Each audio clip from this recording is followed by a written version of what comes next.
it's an aspect of, okay, well, if you take aspects of dance, cheerleading has a little bit of that. If you take aspects of gymnastics, cheerleading has a little bit of that. If you take aspects of Zumba, cheerleading has a little bit of that.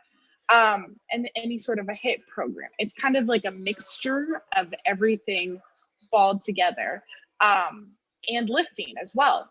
You can add that to it. So it's kind of like, I think that people don't really understand like what exactly cheerleading is. They think it's, wave your pom-poms around, but there's no side of like physical association with it. If they say just wave your pom-poms around, you tell them like, listen, you don't understand. This is the MMA of fitness. Okay? We do it all.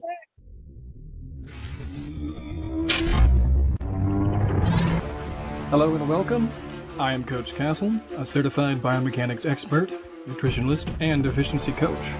Subscribe to this channel to learn the most efficient ways to maximize your muscle growth and recovery, enhance your body, and advance your mind, all using the latest science. Welcome to Castle's Corner. Hello and welcome to Castle's Corner. I am Coach Castle, and I'm joined today by Julia Ehrlich. Now, she is a competitive cheerleader, and well, among many other things. Julia, why don't you go ahead and list off your resume? It's quite impressive. Thanks, Castle, for having me. Hi, my name is Julia Ehrlich, and I show high-achieving women how to have fun with my unique Cheer Bod challenge, which is ultimately using at-home workouts mixed with the aspects of cheerleading in order to fit your fitness goals. So that's exciting. As you guys know, I'm a big proponent of at-home workouts.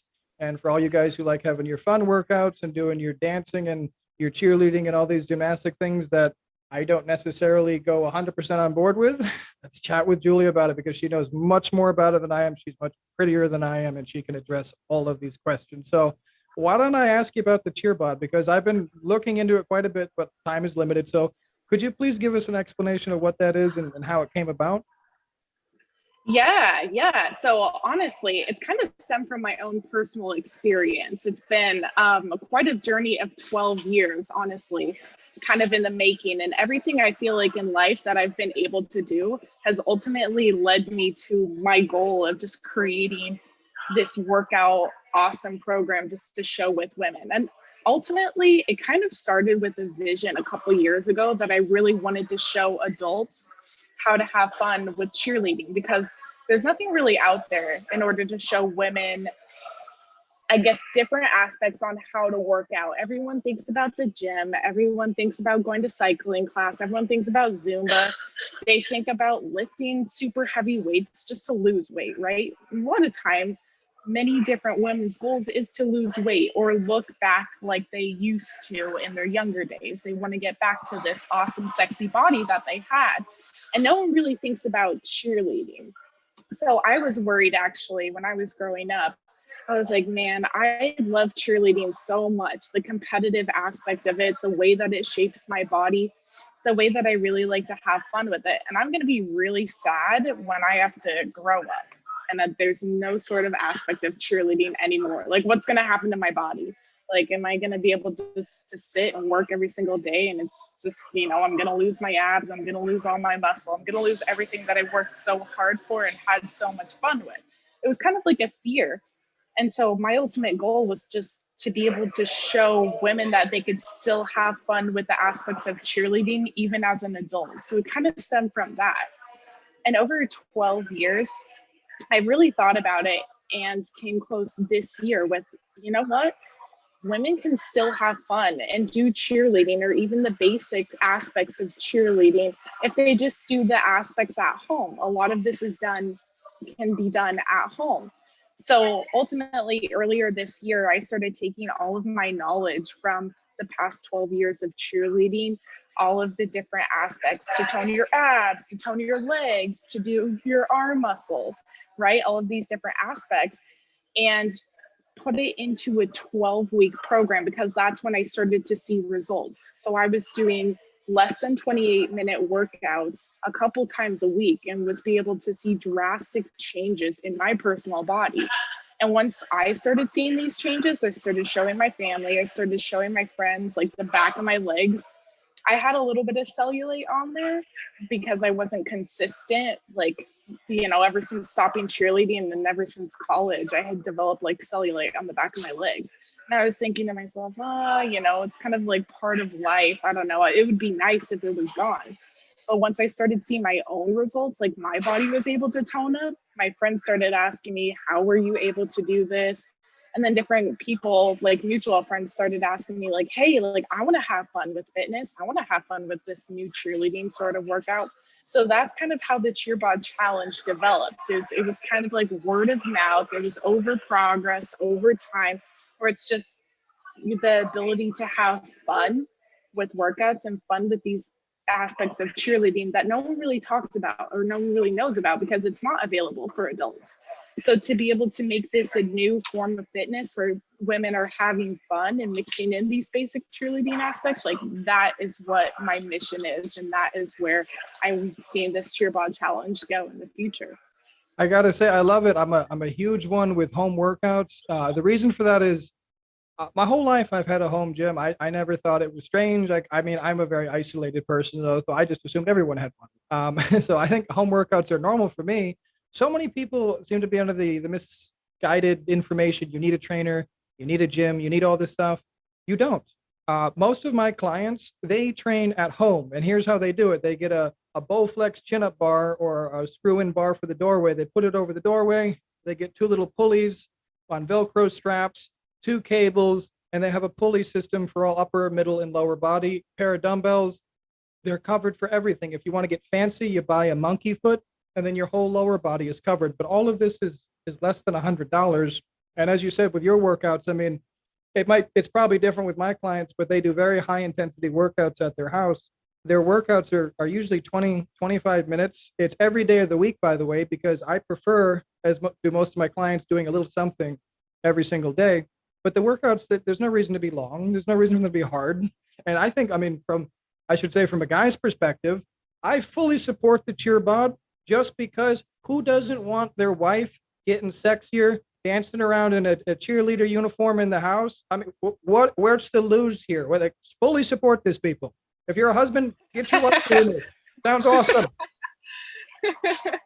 Yeah, I think you're bringing up a great point, Castle. Like, especially in terms of working out. Now, all of my workouts are body weight, actually. They're all body weight. This 12-week Cheer Bod challenge program that I've done, and I've seen body transformation, it's all body weight. So honestly, all my Cheer Bod ladies just need a yoga mat, a water bottle we use as like a little bit of weight right here and there, but all of it is high intensity. If you think about the aspect like of cheerleading, and this is where it really hit me too, is because anytime that we were doing performances in cheer, we were only going like super hard for about 28, 30 minutes is where we were really seeing like doing these aerobic kind of hit movements to get our workout in.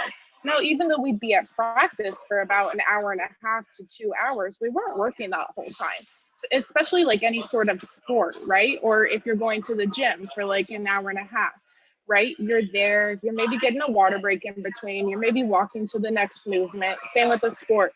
You're maybe taking a break, talking with the coach, talking with your team. You're there for like that point of time, an hour and a half to 2 hours, but you're really going only super intense for that 28 minutes or certain point of time that you're going through.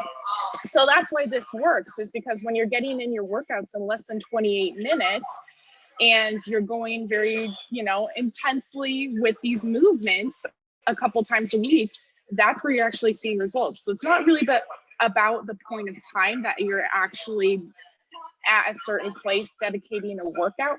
It's about how much you're being able to get in and working your body right in order to see those results. I should step in here for a second and just say, I mean, I don't know if you get this question. It's something I get a lot is, I guess since COVID, people always want to know body weight exercises. Here's some of the questions I get. Body weight exercises, are they as good as weights? What's better, weights or machines or body weight or calisthenics? I think it's just misunderstood.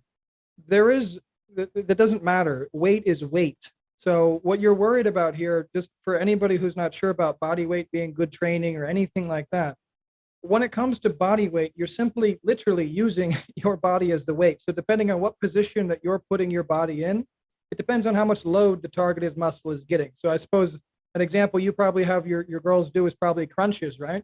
I assume. So, Yeah. so if they're doing crunches on the floor, this is what's happening. Your abdominals are being contracted by basically bringing your lower rib cage towards your pelvis. That's really their only job, is to bring your lower rib cage towards your pelvis. Now they do this by curling your spine. Like there's a reason when you do crunches, you should never do them with your legs straight. It's because it puts a curl in your spine this way.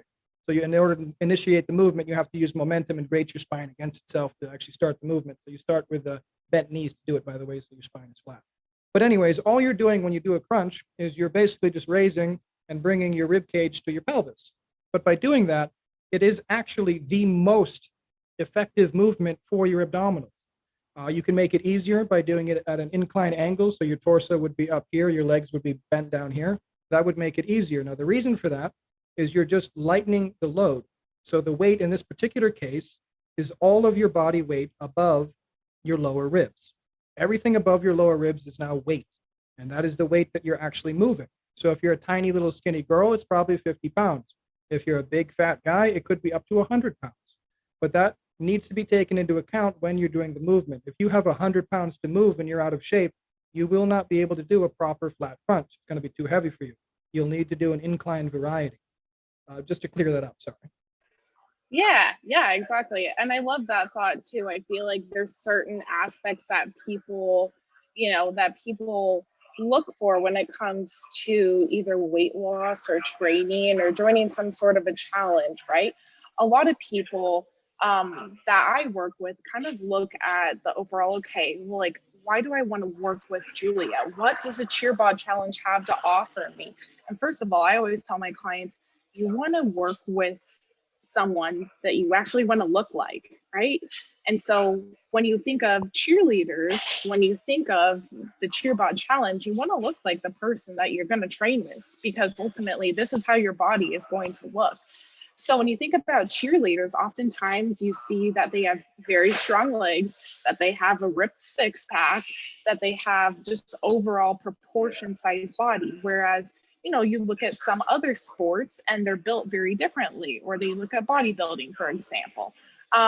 So that's something that people take into account. Now, because of cheerleading, a lot of it is very body weight based, right? Where we are lifting up your own body weight, you are sometimes lifting up people, but a lot of it stems from like their strong core muscles, your strong leg muscles that you need in order to be able to do these movements, which is why we focus more on like the HIIT type of exercises, or like the fun cheerleading dance movements as well, like sharp motions to be able to target just like building those sharp areas of your body when it comes to cheerleading. So I would say it's not really about, to go back to your original question, it's not really about, okay, what's better, lifting weights or doing body exercises? It's really about, well, who do you want to look like? What do you exactly want to do? And that's where that kind of comes into play, I feel like. Well, I would say not even quite to that. Perhaps the point I was making wasn't clear. But just to clarify, though, but the point I was making actually is that weight is weight. So, for example, if I go to the gym and I pick up, what was the example I gave? Was crunches? Okay, so if I go to the gym and I'm doing a seated ab cable crunch, basically my back will be against the bench and I'll be holding a cable here and crunching forward. That is an identical movement to me doing a floor crunch. There is no difference. The only difference is the resistance is now weight that I have on a stack, and it's originating on the top of my head. That's the only difference in this particular movement. The weight of my torso does not come into play because I'm sitting upright or neutral with gravity. Therefore, my torso weight is taken out of the equation. The weight is the weight stack. When my torso is on the ground and there is no additional machine or anything else, all of the weight is due to my torso being perpendicular, with gravity, which is why it's a maximal lever, which is why the weight is being loaded onto the abdomen.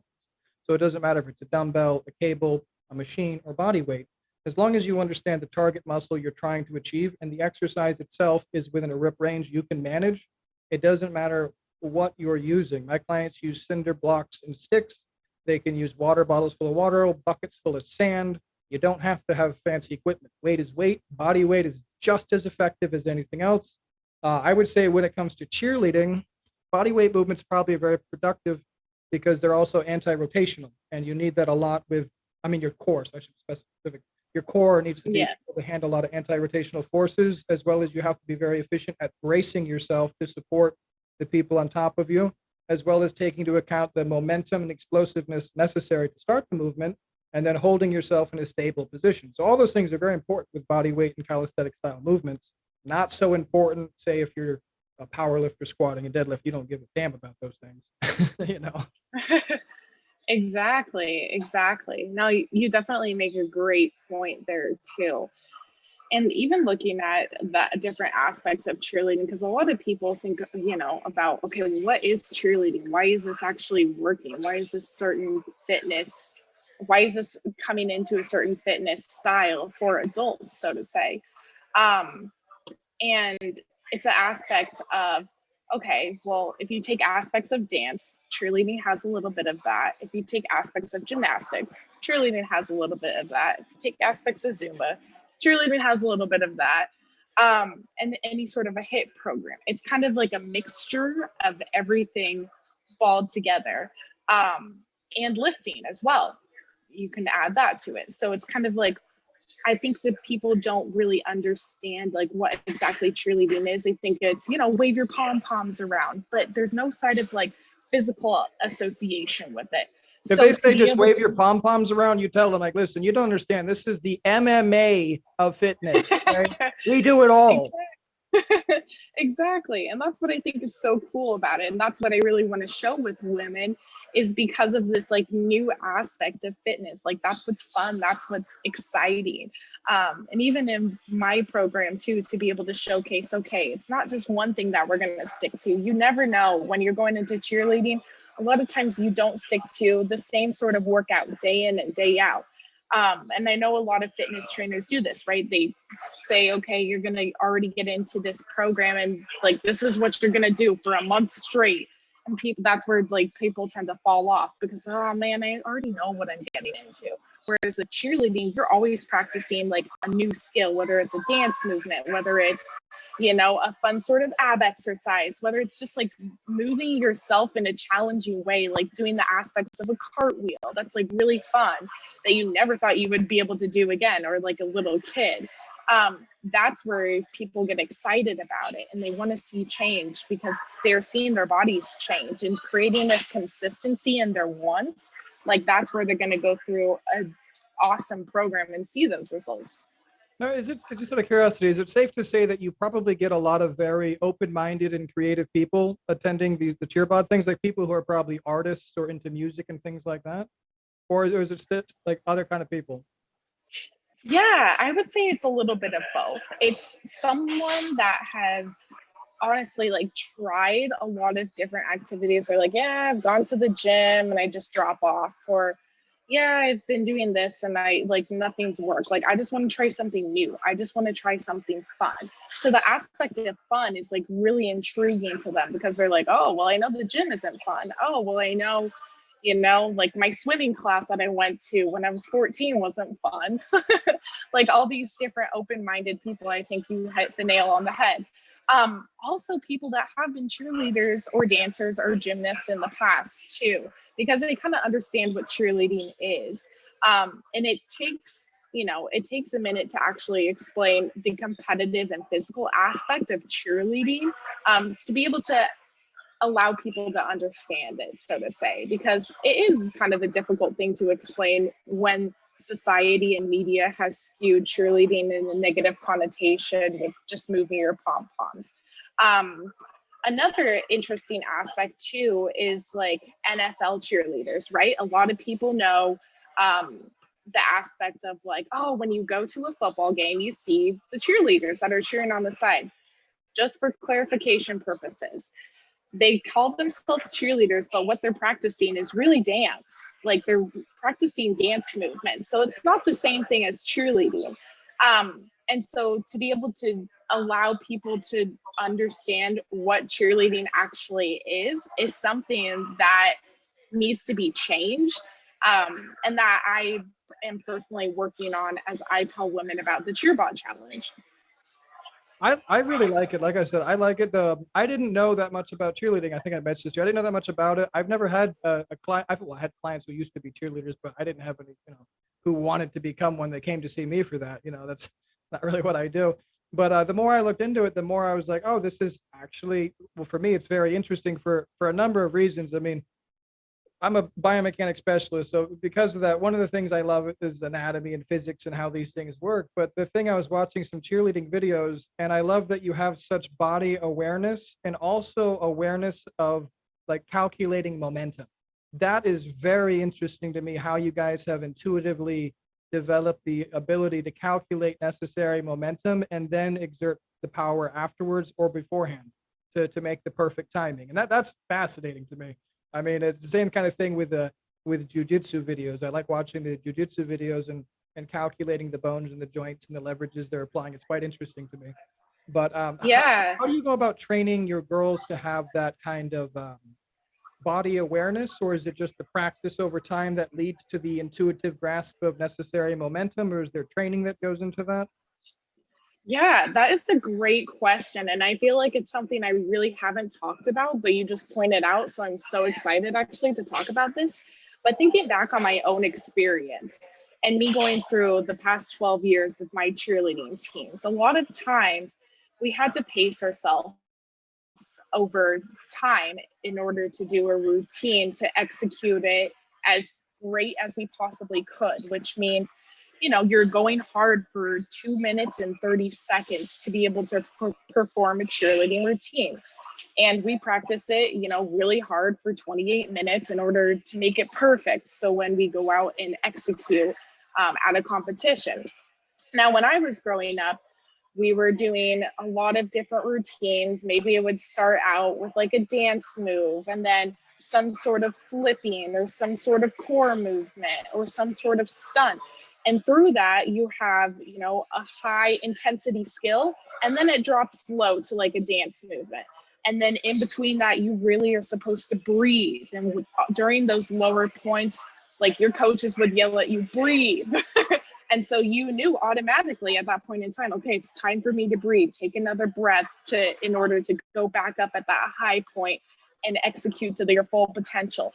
So all throughout a routine, there are these highs and lows in order to make sure you breathe and pace yourself to execute the performance perfectly. Now, that's what I do similarly in my Cheer Bod program is we do a higher intensity skill, and then it goes back down to maybe an easier dance movement where you can catch your breath. And then it goes up to like another skill, and then you have that other movement. Now it's still this 20-minute period of movement and you're getting in a good workout, but it's how you're using your energy really over time that makes it doable. And so you're not fully exhausted at the end of it and being like, oh my God, like I can't go and do another one for like 3 days. No, you always feel like you can come back, bounce right back the next day and be like, okay, that was fun. Let's do it again. So I feel like pacing this momentum and this energy is something I really haven't talked about, but I'd say that is the main aspect in the Cheer Bod challenge as well. Kind of goes into the steps of ramping anything up. A big one, again, not to keep bringing it back to this, but I train my clients very differently than how most people do, and that's just because most people just simply don't have my knowledge. But to keep it really simple, when you're doing a movement your body has not yet done before, there needs to be a neurological adaptation. So, I mean, a really easy kind of comedic example is a baby learning how to walk. I mean, it's not entirely accurate because at that point the baby doesn't have kneecaps and stuff, but the baby has to actually learn the movement. It has to learn to balance itself. It has to learn to use its muscles. That's developing the neurological connections to do that. The baby doesn't do that in 5 minutes. It takes a while. Well, it's the same thing when you go to the gym. Even if I'm teaching you the best, the most natural, the perfect movement, you might not even be able to do it. And that's because you've never done it before. A big one I always say is a scapular retraction. It's your middle trapezius muscles. You have your upper trapezius and the middle trapezius. Well, your middle trapezius muscles, they only connect to your scapula and they don't connect to your arms. So in order to train your middle trapezius, you have to pull your scapula together, basically like this kind of. But it's very difficult for most people to do just because they have never, ever done that. So I tell people they get really discouraged, like, oh, I can't do it. Oh, I said, no, just understand this. It's going to take you about a week or two before you can do this. And that's if you practice it every single day without weights. Eventually your brain will make the connection and then you'll be able to do it. You don't have to do it with weights for your brain to make the connection, but you do have to repetitively practice the movement. So many people I feel might get discouraged with, any manner of exercise or martial art or anything else. If it's a neurological issue, they expect results immediately. Right now, I can't do it. We have to understand your body doesn't work that way. It's not a computer. You don't just put a code in and it can suddenly click like the Matrix, when he plugs them in and he just learns karate. That's not how it works. You don't get a little upload Right. and something. It takes a while for your brain to develop the actual synapses and the connections to actually do the movement. Even something as simple as a bicep curl. If I tell you to do a bicep curl my way, you're going to do it really quick up and then you're going to go down for 4 seconds. Most of you have never done that before. And if you do, it's going to be really hard to do it. You're going to look like a clock or something trying to slowly control yourself on the way down. After a couple of times doing that, you'll be able to slowly move the arm down. It's just neurological. I know everybody thinks I should be able to walk and run and do all these movements. Why not? I'm a human body. Well, no, because if you haven't done it before and you haven't practiced it, you don't know how to do it. So just to clear Exactly. that up, I bet you get that a lot with the cheerleading moves. How come I can't do this yet? You haven't practiced it. Or perhaps you're too heavy, or perhaps you're not flexible enough, Yeah. And that's something that's super relatable as well. Is because I've been doing this for so long. I know how to do, certain backflips or certain skills, where it could be a little bit intimidating for people to think about the aspect of cheerleading, because they oh wait, I can't flip. I'm not flexible enough. I'm like, you know what? You don't have to be flexible enough. You don't have to have any certain skill that you don't already have already. The whole aspect is being able to start from point A and work up to that point B. So in my Cheer Bod challenge, I have little challenges, and it's maybe doing a forward roll. It's maybe doing a cartwheel. It's maybe starting on the ground and pushing up into a back bend. And people think about, wow, I haven't done this since I was a little kid. When you're going outside at recess and playing on the grass and doing cartwheels with your friends. A lot of it you were able to do when you were young, but over time, we're not really able to do this as an adult. So where is someone going to go in and tell you, hey, go do a cartwheel right now? Hardly ever, right? But that's what's fun about it, is because you're trying and starting from point A where you haven't done it in a handful of years, or maybe you've never done it in your life. And you're like, I'm going to challenge myself to do something fun. I'm going to challenge myself to work up to it. Maybe it might take a week. Maybe it might take 2. Maybe it might take a month. And honestly, you don't ever have to get it. It's just the aspect of learning something new to be able to do a certain skill that's ultimately just going to be fun. Mm-hmm. And this is a biggie too. This too, but if something doesn't interest you, just don't try to do it. So if you're sitting here and I'm not to be rude here, but you're the coach and you said, I have to learn a backflip, and I have just absolutely no desire to do that. And I don't need to learn it for any particular reason. There's no reason I have to learn it. You know what I mean? I would say just go with something else. Learn the back handspring. Learn something else instead. It's not that big of a deal. If it doesn't interest you and you don't want to do it, just learn something else. But if you are serious about doing it, number one, age is a ridiculous reason to cite that you can't do something. I have 90-year-old clients who make me look bad. Okay. So, and that's not genetics, by the way. The reason people say they can't do things as they get older is very simple. They allow their bodies to go backwards. But just like you can allow your body to go backwards, and we know what causes your body to go backwards. So because we know what causes your body to go backwards, we know how to fix it. So guess what? If you can't do a backflip, well, all that means is you probably have some locked muscles in your chest, or perhaps some flexibility issues, or maybe some fused vertebrae. Those are all things that can be overcome. You just have to practice and apply the correct knowledge. And as you know, I'm not talking about hours a week here, am I? We're neither one of us is talking about hours a week. We're talking about practicing a movement a couple times a week, and you'll have it. We're talking about a couple times here and there, a couple times a day, depending what it is. I don't know how you do things, but if I tell somebody to practice it, I usually say every day for a minute or two, or perhaps every other day for a minute or two. It's practice. That practice to me doesn't mean hours and hours and hours on a single day. That's not productive practice because you're not focused. I'd rather you practice perfectly for a couple minutes and then you give yourself time to knowledge, learn, build those connections. The next day, practice perfectly with direct focus for an hour or two. And guess what? That's how you make fast progress. Yeah, exactly. I mean, that's very similar to what I do, 2 to 5 minutes for a challenge a couple times a week. Mhm. It's just pushing yourself out of that comfort zone. And if you want to try it, cool. If you don't want to try it, you don't have to. Yeah. It's ultimately up to you. And I love that you integrate that with your coaching style too, Castle. That's amazing. Well, everyone is so different. I've never had any two clients that were the same. The only thing that's ever predictable is athletes don't give a shit what you tell them. So if you just say, take these pills, do this, they just do it. They don't ask any questions. That's probably the only thing I would say. Other than that, I don't care who you are. You want to go to the gym? Okay, I'll train you at the gym. You want to train at home? We'll train at home. It makes no difference. Anything is doable. Everything is accomplishable. And a huge thing I say is literally, it's so cliche, but everything you have is everything you need already. It's not a cliche. If you have a body, you have everything you need. You already have access to the internet. You're a cyborg. You have access to all the same information I have, all the same information you have. They have access to all of it. They have unlimited time. Whether they choose to spend it on what they choose to spend it on, that's their business. But everyone has all the advantages of everyone else. Everyone has everything you need already. If you have access to the internet and a body, you can become anyone you want to be. End of story. I mean, that's how it is. As long as you're willing to put in the work, that's how it is. And I've never met a single case where that wasn't true, ever in my life. Yeah, exactly. Well, actually, let's chat about accountability because we have so many things in common. Let's see how you hold your clients accountable. I'll see how I hold mine.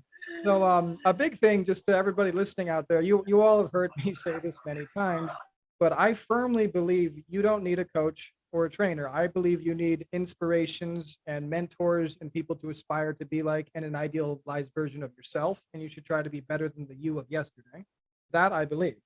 But other than that, you have everything you need. And the reason for that is you need to learn how to self-coach. And self-coaching is hard, mainly because people don't like themselves very much, in my experience. We know what pieces of shit we are. We know the things that we've done that we don't like. We know how we've hurt people. We've been hurt. We have our own problems. We all know that.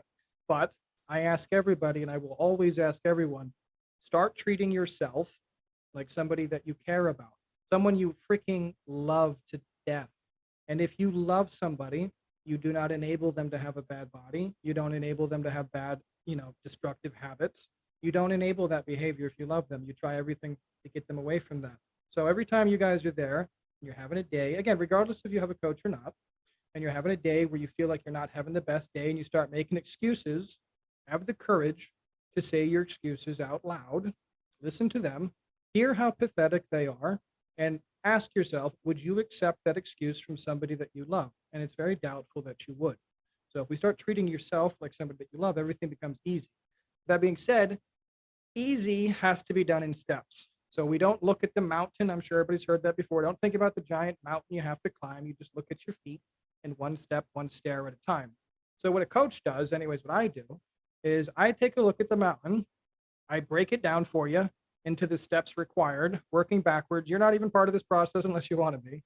And then what I do is every single day, I give you little tiny bite-sized chunks of shit to do that is very manageable, is less than 15 minutes usually each.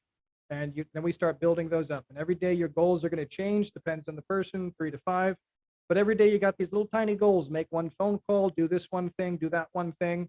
And at the end of every night, you shoot me a text and you say, I did it or I didn't do it. There's black and white. There isn't I tried and I did 80%. It's black and white. I did it or I did not do it. 9 times out of 10, everybody does everything because the goals are real small. If the goal does not get done, well, was it a really hectic and chaotic day? Because that does happen. No worries. Do it tomorrow. Replace one of your goals with that one for tomorrow. Did they not get done because, you got lazy or you got afraid of your goals? That's a biggie. People get afraid of something they haven't done before and they don't do it for that reason because they're unsure of what it entails. Well, if that's the case, I break it down even smaller for you. Now tomorrow you have even smaller goals to do with that one particular goal you were afraid of. Is it doing a test online that takes 10 minutes? Okay, well, tomorrow, then you're just going to watch a YouTube video about the test and see what it actually entails. And then the next day you will take the test. Okay. But that's how I go about doing things. We work together, develop a plan, what they want, where they want to go, what kind of a body, what body weight, whatever it is, how much money they want to be making, doesn't matter what it is. They tell me, I break it down backwards into the steps required. And on a daily basis, they apply those steps until either they get what they want or they have learned enough from me that they no longer need me and can pursue their dream on their own, which is generally what happens because I don't like working with people forever. I like to teach them about biomechanics, home workouts, teach them about nutrition, supplementation, teach them about whatever they need to learn. And then hopefully they have all the information they need, they can go off on their own. But the accountability is so important because if you're not holding yourself accountable, and this is people who are not conscientious people, this is not very industrious people. These are people who are typically very agreeable people. These kinds of people have difficulty holding themselves accountable. They have no trouble setting goals. They have no trouble chasing those goals. They have trouble chasing those goals continuously. So that's where a coach comes in. A coach comes in for these kinds of accountability reasons on top of many other factors. But you have to be holding yourself accountable, checking yourself off every day, self-reflecting. And if you don't, and that's not something you can do, I highly recommend you get yourself a coach because we do it for you. And you have to text us every night. You know, we have to text me anyways, I should say every night, whether you did it or not. I know most people do weekly emails and check-ins and stuff. I like to be very thorough. That's my personal style though, for accountability. I'm sure with cheerleading, I mean, you probably have a lot of complications and a lot of questions as well. So how do you handle that? Yeah, I would say like you hit the nail on the head in terms of like different accountability aspects. And I really believe that it's so much more than one certain goal. A lot of times when you talk to someone that's open to going and joining like some sort of a challenge or a program or think it's fun or ready to change their lifestyle, they tell you one problem. They say, hey, I want to lose weight, or hey, I want to eat healthier, right? It's just a simple modification. But what I do is I'm like, okay, there's so many underlying aspects there that we have to develop, and we have to see what is it that you actually want. It could be one thing, but it's usually a list of things that you want too. And you're not going to be successful in just one aspect of your life. Like, you're going to be successful in all aspects of your life if you really commit to this and you really join, because life starts with you. And if you're not taking care of yourself, how could you possibly succeed in any other aspect of your life, right? You could want fitness, you could want to drop 10 pounds, but how would that make you feel? If you drop 10 pounds, it would give you more energy. What would that energy give you? It would give you more time to work. What would giving you more time to work do for you? Well, it would give you that freedom, the financial freedom to ultimately live your best life. Like, life starts with you. If you're not taking care of yourself, if you're not being healthy, how could you possibly succeed in any other aspect of your life?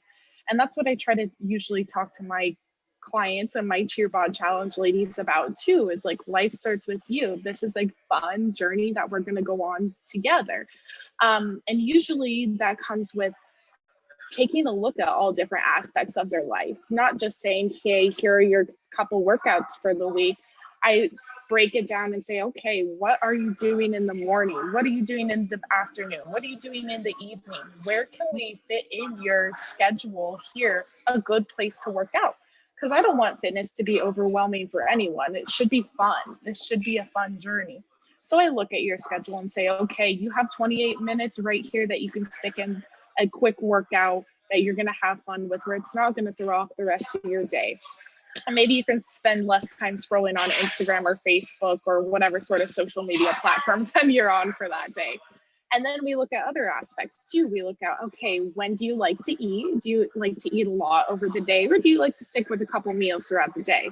And that's where we stick in, okay, we're sticking in some meal plans and, whatever else fun activities that you'd like to do throughout the day to get you to meet those goals. So it's more than just, workouts. It's like, let me look at your life. Let me really get to know you as a person, because that's the only way you're going to be successful. If I get to know you like I live with you, that's where we're going to see results and changes. And that's hard for someone to really open up and be fully transparent about every single aspect of every single part of their day.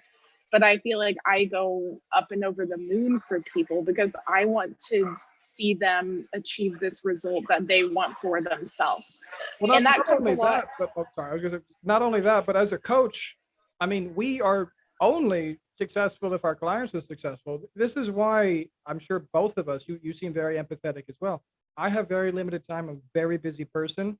I do everything in my power humanly possible to make sure my clients succeed. I mean, I can't even tell you the things I've done. Do everything humanly possible. Is that because I want your money? Is that because I want you successful? It's because I freaking am so invested in your success, and in most cases more than the person is, or else I wouldn't be their coach. I'm so behind you. I'm so invested in you. I want this so badly for you, so you are happy, because then you can go away and I can do that to somebody else. And there's nothing better for me than being successful, getting a client what they want. I mean, you know how good that feels. You know how good that feels. Nothing. Oh, exactly. There's nothing. And the thing people really need to understand, and I say this all the time, I might ramble for a second, but I try to keep it short. Health, fitness, it is a long distance race. It is not a sprint. And you have to understand that when it comes to a long distance race, long distance, we're talking thousands of miles, okay? This is how you win. You win by doing the most effective things. So if you're competitor number one and you want to lose fat, and all you do is you diet a little bit, you're going to lose some fat, which means in this race, you'll be last, okay? Say you're competitor number two, you want to lose some fat, so you diet a little bit and you do some cardio every day. You're going to be in front of the other competitor. Say you're competitor number three. Say you carefully plan your food, you do cardio correctly every day, whatever you need to do time-wise, you do your workouts correctly, you supplement correctly, you sleep correctly, you will be the winner of the race, because you have everything in line. Your stress is managed, your sleep is managed, your diet's managed, your supplementation is managed, your muscles are growing correctly. Everything is maximizing you into the best human possible you can be. This is how athletes win. This is how CEOs get companies. They take every little percentage that they can and they add it to themselves. If you think I'm not doing that, you're crazy. Every day I am scraping, clawing, biting, and bleeding and sweating for every little quarter percentage I can add to my rocket ship to make it go that much faster. That's how it works in life. Now, everybody has a different definition of whatever it takes, but I'll tell you this, the guy whose definition of whatever it takes is literally whatever it takes, he will do whatever it takes, he's the guy that's going to win that race. He's the guy that gets that company. He's the guy that gets the fat off and keeps it off. He's the guy that builds that muscle. In your case, he's the girl that's on the top of that pyramid being a badass.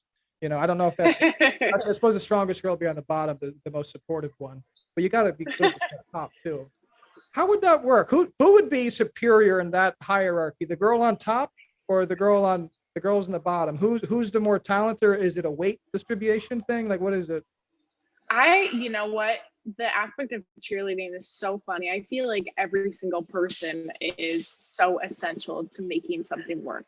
Like the person on the bottom could be like the powerhouse, but they wouldn't be successful if they didn't have a good top person. Same with the opposite, right? The girl on the top that's doing all these crazy skills, they wouldn't be successful if they had a strong person underneath. And that's the kind of accountability with coaching too. Is kind of a good analogy. If you think about a coach in a relationship to you, for example, say I'm your coach, like you wouldn't be successful if I wasn't giving you the tools to be successful. Exactly. And same thing with the client too. Same thing. If you didn't open up yourself and allow me to get to know you in every aspect of your life, you wouldn't be successful too. Mm-hmm. So how I kind of do things similarly as well, is I try to feed as much information to my clients as possible. So we have a Facebook group, a Cheer Bod Challenge private community for those members that join, where I just post daily tips and tricks too, whether it's with workouts, whether it's with nutrition, whether it's accountability, whether it's like motivating my cheerleaders. That's what I call them as my clients join. Pretty cool. We're all cheerleaders, our community. Like celebrities, cool, but the cheer version. Mine aren't so cool. Mine are just called bricklayers. That's all, just bricklayers. That's kind of grungy, cool. You know, kind of dirty. But, you know, I always say, I'll work in the dirt. You keep your freaking wings clean. I don't need them.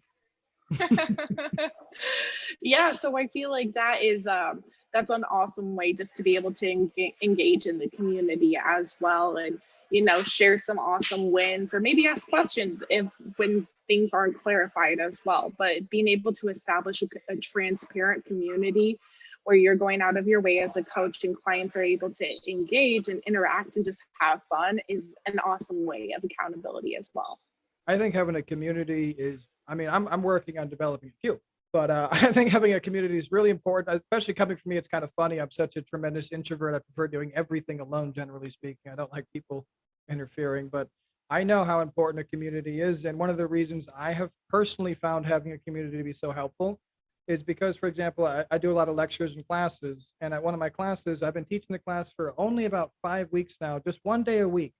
But since I've been teaching the class, the guys in the class, the girls are learning so quickly that I can just specifically help some people who have physical problems, like with specific, and I can turn my back on the class and I can have anyone in that class step in front and take over for me. And there's no trouble at all, because that's a community. I don't even have to ask. I see them walking around helping each other. I see if I can't respond to something on my YouTube channel, I have so many amazing people in the comments. They take care of it for me. I get people who start bad mouthing me on my channel. I don't ever respond to those. I'll see my people take care of them in the comments for me. You know, it's a community. It's helpful. We all help each other. We are all in this together. Nobody's getting out alive. If everybody has the best life that they can have, the world is a better place. There is no losing here. I don't know why all the negativity. There's no reason to ever be negative about anything. Bodybuilder, cheerleader, power lifter, we're all in the gym. We're all trying to get better. We're all trying to be healthy. Some of them are efficient. Some of them are inefficient. But guess what? If we don't talk to each other, we're never going to learn. We're never going to get better. We're just going to be the same that we always are. We should all be trying to help each other, uplift and inspire each other. And having a community behind you like that, when you're on a journey and everyone in that community is already on the journey, or they've been through the journey, or they're on the road, they will support you. I remember when I was like that. Here's all you got to do. It's so great having a community around you, you know? Exactly. And that's why I think, you know, we give tools for life, right? Like us as coaches, be able to give those people that we work with just the tools for life. Ultimately, we've said this so many times this podcast, but I completely love it because it's so true. Knowledge is power. It's, again, another cliche, but I've actually had it happen to me many times. You can take away everything from me. You can take away my car, my house, my relationship, my money, take away my sanity. It's happened before. Guess what? I have all of my knowledge still, which means I can rebuild. And every time I gain new knowledge, guess what? I come back stronger the next time. You can't knock me down. It's impossible. It's impossible, because take away everything from a man, but he has all of his knowledge about how the world works, how the body works, how to make money. It doesn't matter. He's going to be back on top in a year. That's how it works. He has no fear. When you take everything away from somebody, guess what you give them? You give them fearlessness, because they're desperate. When you're desperate, you don't need hope. You don't want hope. You're willing to do anything. So if you're desperate, it's a great time to change your life. I mean, it's a great time anyways, all you people with your freaking New Year's resolutions. I hate that. I think it's disgusting. I think it's disturbing and disgusting and bothers me. If you're unwilling to do that at any given moment on a daily basis, and you have to specifically wait an entire year to do it, there's something wrong with you. I encourage everybody, if you're hearing me and you're offended when I say that, get over it and start writing some shit down. Don't wait the 5 days or whatever it is until New Year's. Just do it right now. What are you waiting for? Are you waiting for the perfect alignment of the moon. What are you, stupid? Come on, do it now. Jesus. Exactly. I had a couple of girls that I've been talking to and constantly receiving, oh, I'll do it after the new year. I'll do it after the new year. What is But that? like, you're thinking about it right now, right? You've reached out to me. You've reached out to you. Like, why do you want to wait? Like, you're thinking of it right now. So wouldn't you take action? And even if you do want to start it in the new year, we could give you tips in order to not sabotage those results and start ahead of the game. So then when you jump into the new year, you can already be like, all right, I have a head start. I know what's going on. I know what my workouts are going to be. I know I'm going to have fun. I know I'm going to eat maybe this food that's not going to sabotage my results. Maybe I can have some dessert, but not as much as I want to, because I'm on this journey. Like, it doesn't matter. You should do it at any point in time. And to be able to like think about excuses, I think it comes from like a fear perspective. It's like, oh, well, I don't know if I'm confident, if I'm ready to do this. Well, that's why we're here to help. We're here to get you there, because you're thinking about it. We can only do so much about it if you're willing to reach out to us and allow us to get to know you in order to help you reach your goals. It's a big thing with people is when it comes to starting a program, I find it, well, in my experience anyways, I find it's never the money. It's never the time. It's never any of those things that they think it is. It's never waiting for the right moment. It's none of those things. It's fear of change. As much as they say that they want to change, they're terrified of change because they know that when they change, shit changes. So let me help everybody out who's listening to this and who has not heard me say this yet. You are already changing on a daily basis. You don't get a choice in the matter. Okay. Every day you're changing. Every day you're getting information and you're changing. You don't notice, but here, let me slap you with this. Are you the same person you were 5 years ago? Are you the same person? You think the same? You got the same relationship? You got the same everything? No, you're not. Okay. You're different. Okay? Are you the same person you were 2 years ago? No. 10 years ago? No. 15 years ago? No. But here's the news. You're changing every day anyways. Here's the good news. You can control how you change. You can, and it's going to happen anyways. So why don't you control the change? Because either way, it's going to happen. It will. I promise you, it will. And here's the thing. When you start, at least with, I should say, competent coaches who know what they're about. I have a problem with personal trainers. I don't like many of them. But when you have a coach who knows what they're talking about, here's what happens. You don't sign up with us and then we say, here's your food, eat rabbit food. That's all you get. No more. That's it. Now go sweat on a treadmill and die. That's not how it works. Because guess what? Nobody sticks to that. Nobody stays with that. Nobody in the history of mankind ever has. That is not how it works. If you were that kind of a person, you would be doing it already. And we understand that. Therefore, when you start with us, we say, let's make a slight adjustment to your food. What are you eating right now? Okay. Let's not eat so much sugar. The next week, okay, let's cut out some soda. Didn't say it all, just said cut out some soda. That's all I said. Next week, drink some more water.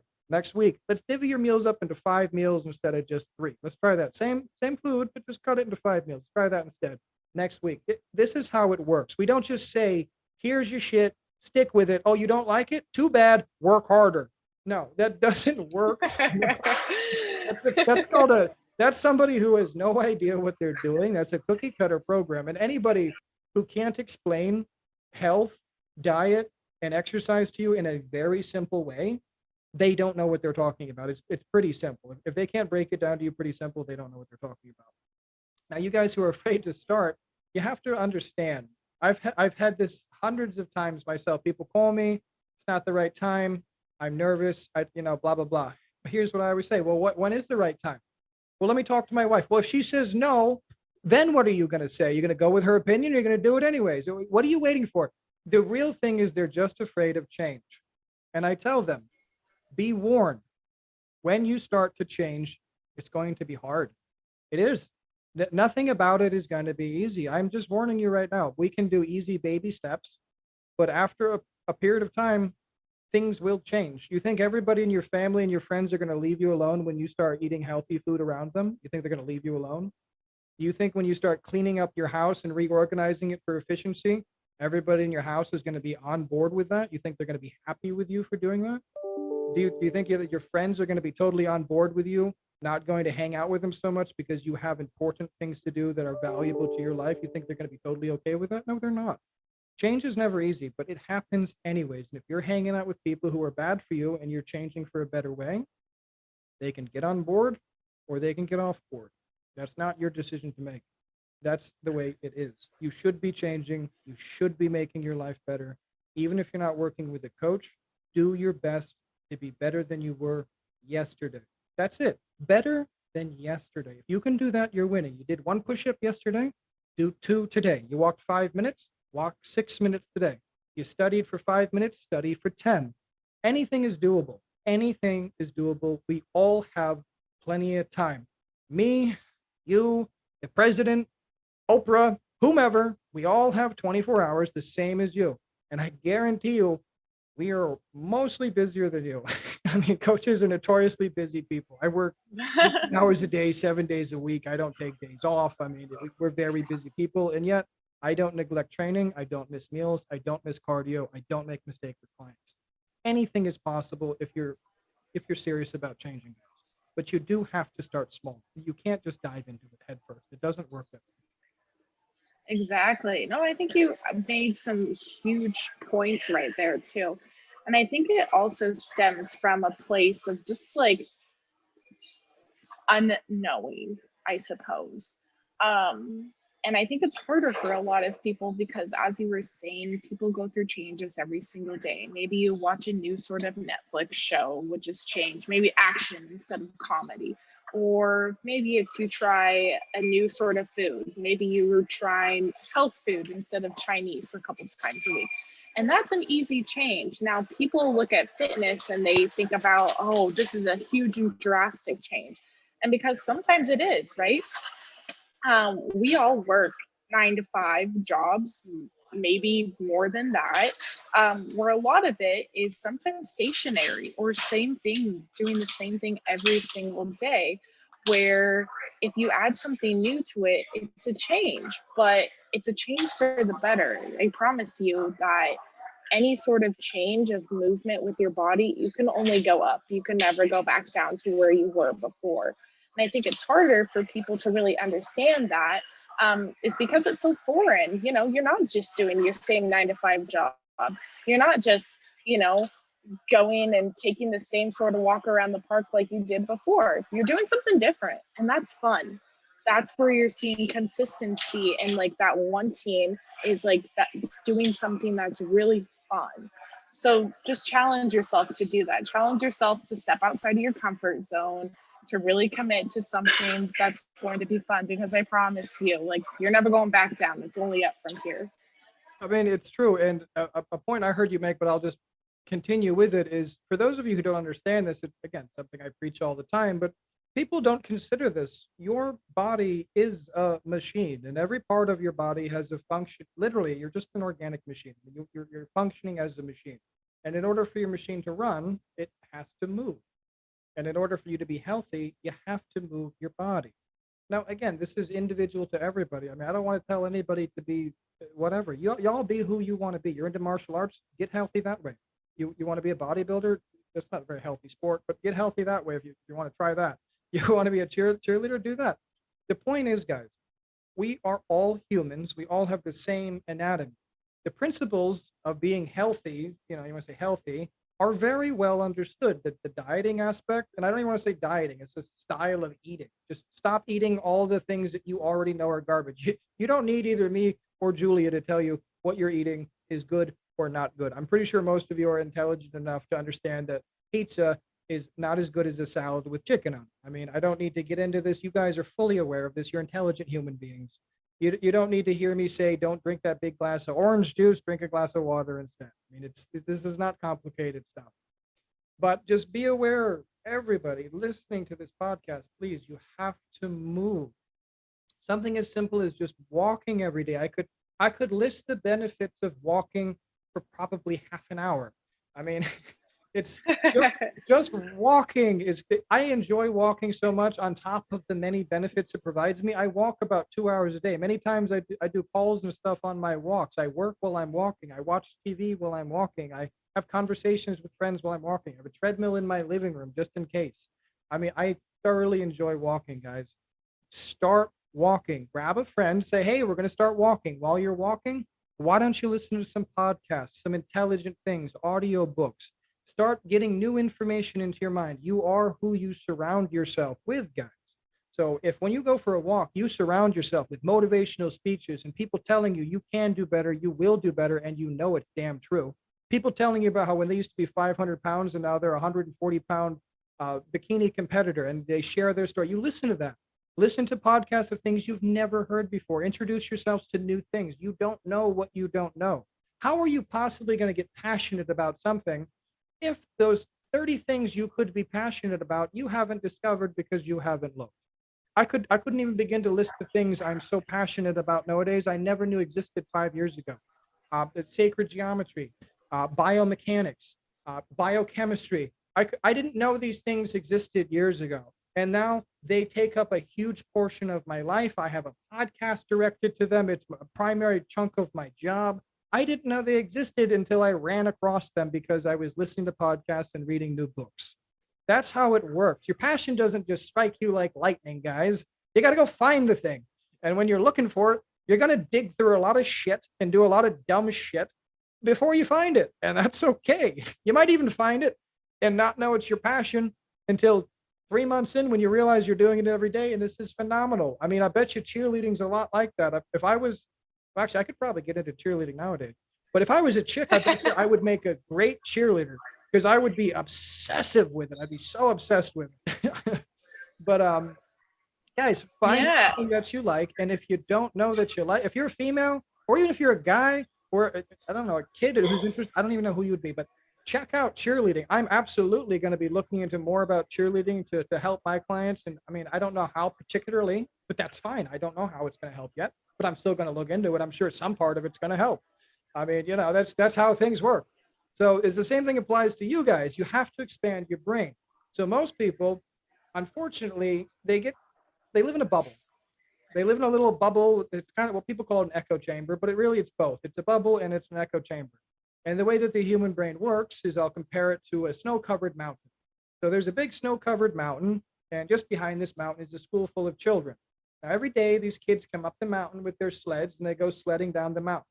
Now, these make, let's say, 6 tracks in the snow, and because the kids do it the same thing every time, the sleds down the same tunnels, those tunnels get deeper and deeper and deeper, and then the children forget about the rest of the mountain they could take their sleds down.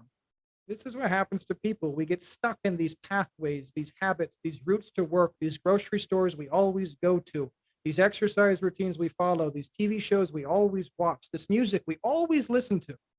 Do you really think for a single second that that is good for you? It's not. The human brain is not designed to be stuck and frozen in place like that. Those are the people that you all say that you don't like. Those are the people you yell at on the highway. Those are the closed-minded people you say you don't like. You're becoming one slowly if you're not doing these things. If you don't like something, try listening to it. If you don't like a particular food, go to that restaurant, see if they have anything you do like. You don't like a music, see if you can find a song by an artist in that genre you do like. Just expand your brain, guys. And even if you don't like it, you tried, you made yourself uncomfortable. That's a win. That builds your discipline. That builds your willpower. It's a win. So it's a win-win, you know, and you're still discovering new information either way. So it's win-win.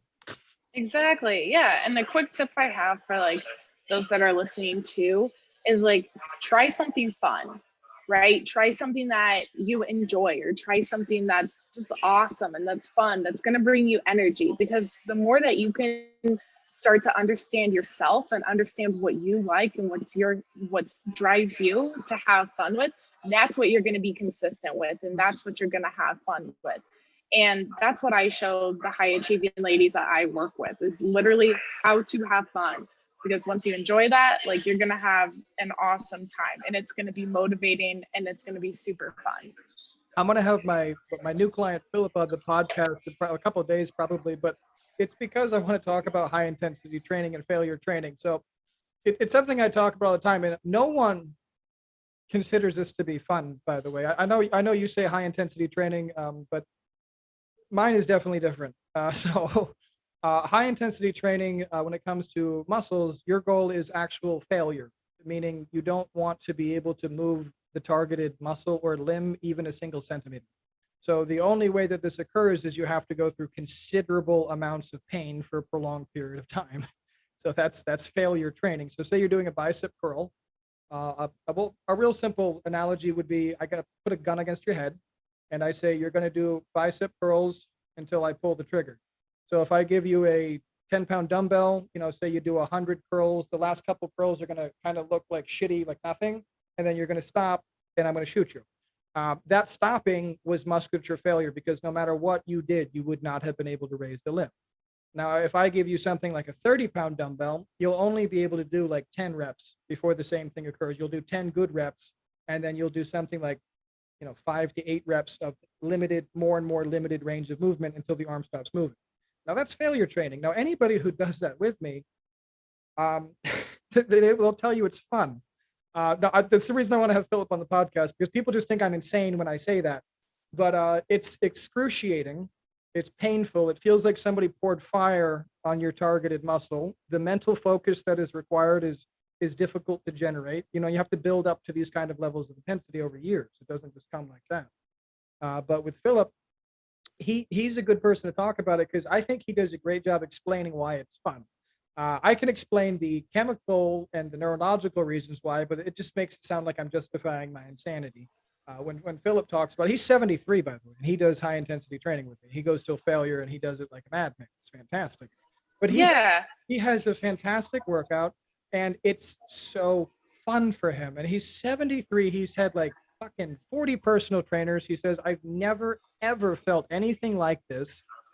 And you can't doubt that it works, because we track progress, obviously. So every single week, say he does, what was it today? It was he did 75-pound leg extensions last week for 13 reps. So this week I made it 85 pounds, and he did 12 reps this week. So he recovered fully for 9 days. Now it's more weight, and he did almost the same number of reps. So we know it's perfect because the tempo is consistent. I don't allow the tempo to slip. I don't allow the use of momentum. So it's only the muscle doing the work. So he gets, I just love how excited he gets. And I want to have him chat about it. So I'm just bringing it up because for bodybuilders and weightlifters and shit like that, if you're kind of bored with your workouts, I recommend everyone do high intensity, not for the boredom factor. It's actually because it's the most effective. I don't care what's fun personally. I mean, I don't. It's like I don't care what things taste like. I eat what I need to. But that's me. But I know that for most people, not only is it the most effective, and that's not debatable, it's the most effective way to grow muscle. It's, in my opinion, the funnest way too. And it's why I enjoy it. I've trained like this for the better part of 12 years, I think. It is the most enjoyable thing. Your workouts are 20 minutes long at the most, 25 minutes at the very most. You're not sore after your workouts. You never have any soreness because you don't get a lactic acid burn, because the weight's not light enough to get a lactic acid burn. You just break the muscle. So there's never any soreness, no matter how hard you train. And every single week, you see progression. You see your muscles getting bigger. You see your weights going up. You see your strength going up. That's fun too, seeing the progress. But the actual going to battle against your body who wants to stop, and conquering it and winning continuously and getting all those endorphins released, and the dopamine rush of conquering yourself, again, repeatedly in these exercises, I don't know anything funner. Yeah, I would say with the Cheer Bod challenge, it's interesting because it's not so much every single workout is a high intensity workout. Because if it was, that wouldn't be fun, because you already know what you're expecting. But it's a mixture of this unique cheerleading that people have really discovered. Now, people do it all throughout high school, all throughout college. It pulls dance movements. It pulls fun cheerleading movements. It pulls the sharp motions, the unique skills that they use in cheerleading, aspects of yoga, aspects of gymnastics, aspects of lifting. There's so many different aspects, and the idea that it's so different every single time you step in and you do a workout, that's what makes it really fun. And also listening to what people really want and want to integrate in their life. That's the fun aspect. And to be able to have more fun with it, that creates consistency where you're going to see those results over time. So it's not so much about this high intensity every single time you work out. It's an aspect Yeah, of yeah. having this really single, like really having fun and intermixing all different aspects in there, specifically for the Cheer Bod challenge. I know so many people who, I'm curious. I know so many people who would like that kind of a thing. I mean, it kind of goes back to a personality disposition. I mean, I'm sure you know people personalities, especially women and men, they differ in their personality temperaments. But it goes back a lot to that, I would think. But do you like have your clients, or do you encourage them, or do you tell them to kind of designate a space of their home where they can like go to and make this their go-to area, or do you have like I don't know. I always just try to make it so it's a part of my client's life as well, just to kind of remind them of how important it is. So do you have them put up like a big wall mirror somewhere with some whatever they need to do their stuff, their equipment in one particular area of the house? Do you encourage that? Like how do you deal with that? Yeah, usually on our onboarding call or when we chat, I say, okay, what sort of rooms do you have like 6 feet by 6 feet in order to make sure that you can get these cheer bod workouts done and have fun with them? And they usually tell me, oh, it's either in my living room or this corner of my formal dining room or this corner. Yeah, I have an at-home gym and it's going to be in this corner where I'm going to roll out my yoga mat, grab my water bottle, put my tennis shoes on, put my awesome, cute gym outfit on, Oh yeah. and then I'm feeling confident so that they walk in there and they're ready to go. They're ready to hit the ground running. So I think that's awesome to be able to, designate a place and show up ready to put in work and have fun with it too. There was something I wanted to ask you, just out of curiosity. I don't know if you know this, but when it comes to the anatomy of a human, when you guys are doing the pyramids and even your stances where you're holding another girl on top of you, I just personally found this very interesting when I found out. Do you take into account the fact that your pelvis and your legs make a triangle, and that the wider you stand with your legs, the more actual structural support for your torso? Do you like teach your girls to have different stances for different amounts of like weight being held above them or anything like that? Yeah, so to clarify too, the Cheerball challenge is all remote. So it's all individual and it's all remote because people are personally working towards their goals. So with the aspect of cheerleading, it is very team oriented and group oriented, right? We are lifting people up. But since people are adults right now and they oftentimes they don't have that time to like join a team, which is why this Cheerball challenge is remote and we work together online. So we can only do so much aside from we can do everything else aside from just lifting and putting another person in the air. But I do show my clients the similar stances or similar movements in order to make sure that they're using their bodies the right way. So an example for me, which I personally went through when I was younger, was from doing cheerleading, my back actually started twisting to one side. And it's because I was building all these muscles in my back and not using my core enough, which is why my back was getting a lot stronger than my core. So because I was able to correct that and really work out my core and strengthen it to suppress or offset the muscles in my back, that's what I'm really showing my clients as well. It's like, okay, if you're having issues, there's ways to reverse it too. If you need to stand a certain way with your legs apart, like we can do that, but make sure your like pelvis is tucked under, your abs are engaged, the right sort of movements so that you can make sure you're using your body actually right and you're not hindering your progress or it doesn't hurt. Like nothing should ever hurt. You should be always going up. That's such a big thing with me. I mean, but just briefly, I should say, there's so many people. I mean, just about everyone who goes to the gym has very common complaints. My shoulders hurt, my elbow hurts, my lower back hurts. The lower back's not a real thing. I mean, I don't know if you know that, but there's no such muscle called the lower back. It's just the area that hurts.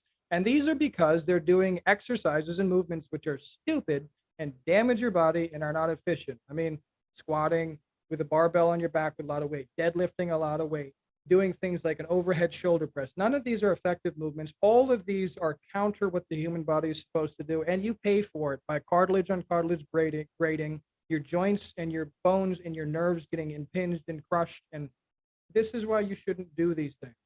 Now, do you do anything like do you teach handstand movements so they can have like a reverse load basically? So if they were holding a girl like this, it would be very similar to them doing a handstand, except that their body weight would be the other girl. Yep. Okay. Yep, exactly, exactly. So when you, like, a big thing too is in cheerleading, when you're squatting and you fully have extension in your arms here, that's like a huge cheerleading move. And because your body weight is closer to the ground, you're actually working similar muscles as you do when you're squatting. But all of that power really comes from your legs, and your arms aren't as strong as your legs. Um, and especially within cheerleading. So you're actually using all that momentum in your legs in order to be able to lock out your arms and hold something over your head. Um, and also when you're doing handstands, that is a very similar position where you're being able to start in a lunge position, lock out your arms, and then kind of kick up to a similar type of handstand. Now, we do that more as a challenge base because not everyone can do a handstand usually as an adult. So we work up to that. You start off with the basic triangle handstand, like kind of a table pose, and then you slowly work the legs up, and then you work up to the hands, basically. Yeah, so usually like on all fours, right? Two hands on the ground, 2 feet on the ground. And then we start kind of in that triangle position, but we start with little baby kicks first. So just the aspect of kicking up and getting your feet off the ground while your hands are still firmly pressed into the ground. And once you feel, and you do usually do that up against the wall, right?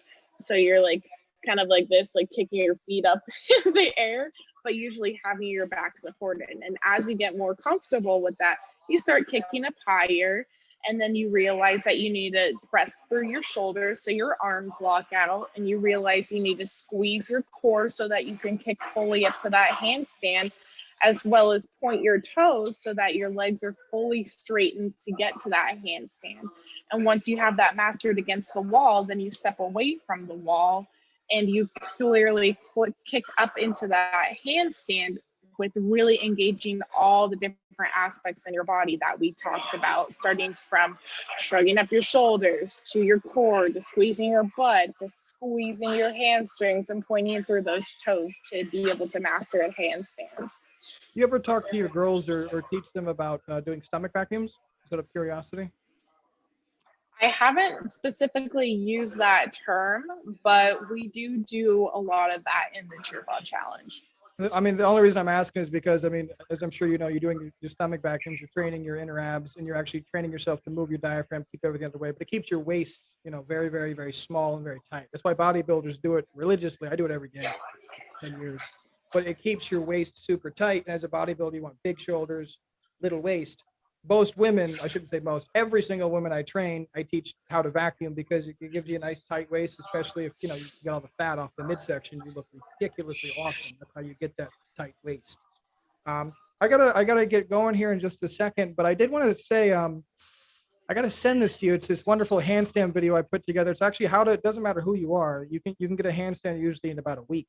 If you follow this video. The reason for that is, again, it's the same reason I explain the biomechanics to my clients as I'm teaching them.